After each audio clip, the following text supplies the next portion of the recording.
SHTF garden coming back to you for the apocalypse growing here. It's be a quick one. What I have here is what I'm going to be relying on for canning.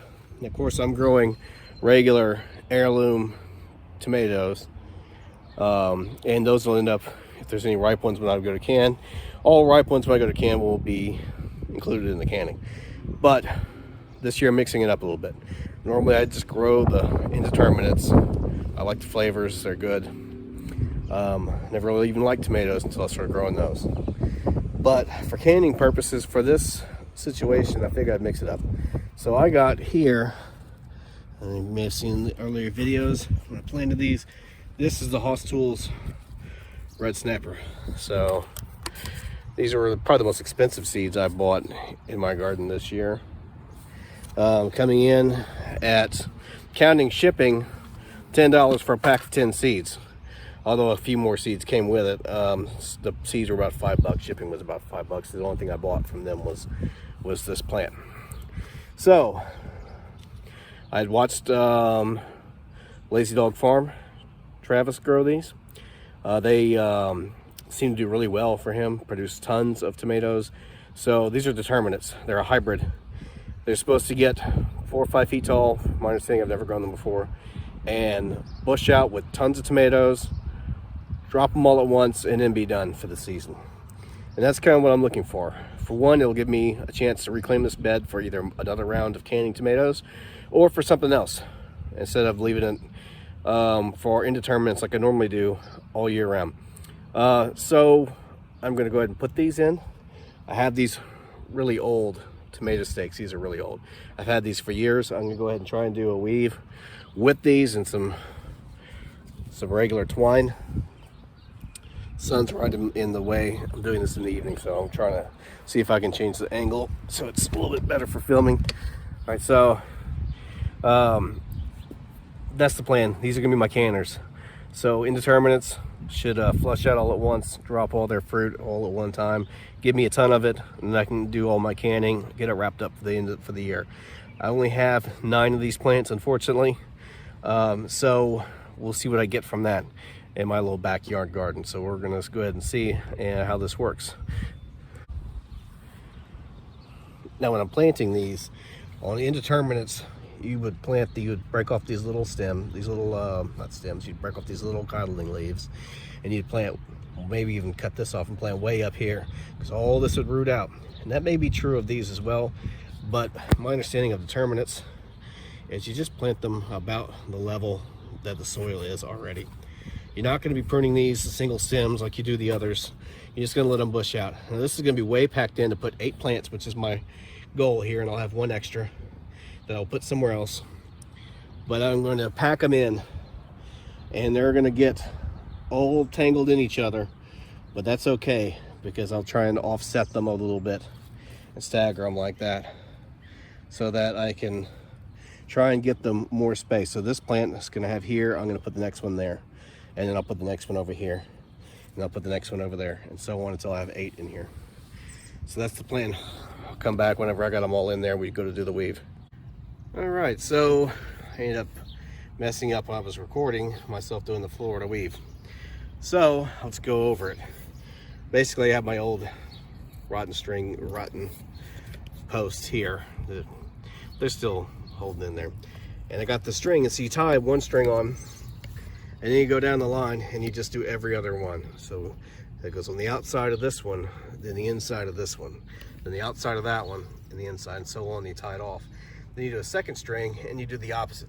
So you're going on the inside of that one, the outside, and back and forth, so that you sandwich the string around these plants.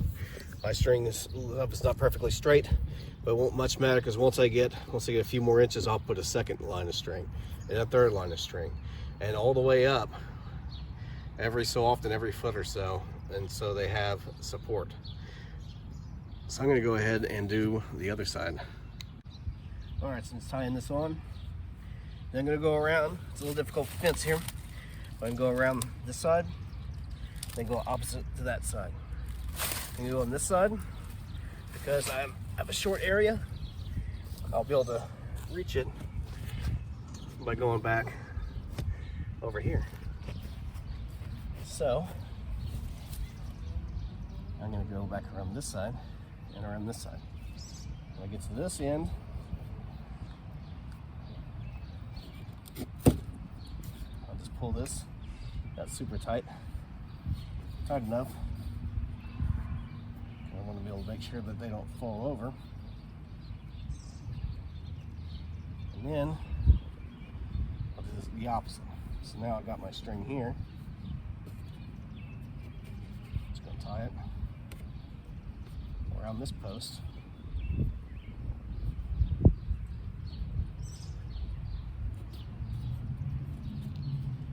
Get the third knot good and tight. And then I'll go, since I went on the outside this way, I'll go on the inside this way. And then I'll throw that over there and pick up from this side.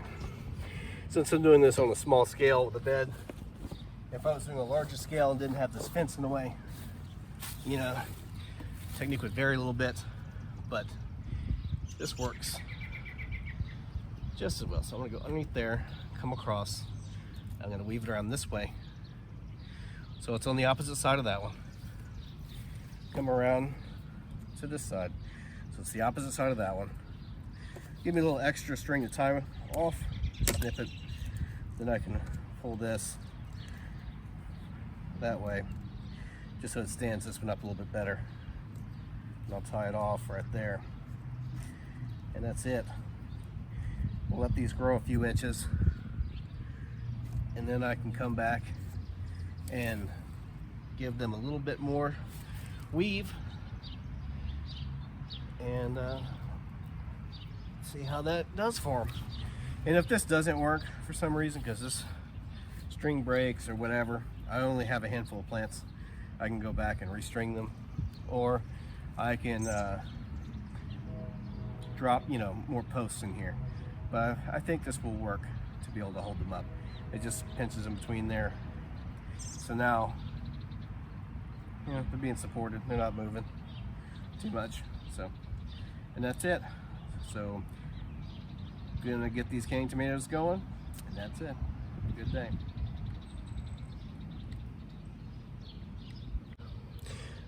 One other thing, I did want to go ahead and add some fertilizer. I didn't add it to the planting hole. I guess I probably should have, but I forgot. So I'm just going to sprinkle. I'm not putting it too close to the base of the plants.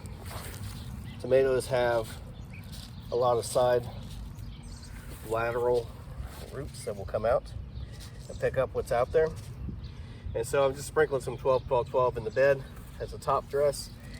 And it's supposed to rain. It looks like it's going to rain, which will water my tomatoes in and this fertilizer. Other than that, I didn't put any in there.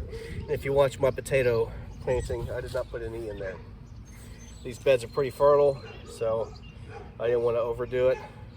But I do want to have some 12-12-12 in here because I am expecting great things out of these tomatoes. This SHTF garden, asking you to grow as much as you can this season and next, but this season, because it's getting bad fast. So here we go. There's going to be some canning videos coming up about when we start getting produce from these. So stay tuned for that. Subscribe if you want to keep up with what's going on, not only in the world, but what's going to be going on with these plants and plenty of others. So go ahead and hit that subscription, that notification. Give me a like, thumbs up, and I appreciate some comments. I like reading the comments. I try and reply to them, you know, when I can, and it helps the algorithm. So drop me some comments in there. Tell me about how I should have remembered to put that in the planting hole, not as a top dress. But hey, they'll still get the nutrition. They're in a pretty fertile bed as it is. So anyways, SHTF garden out.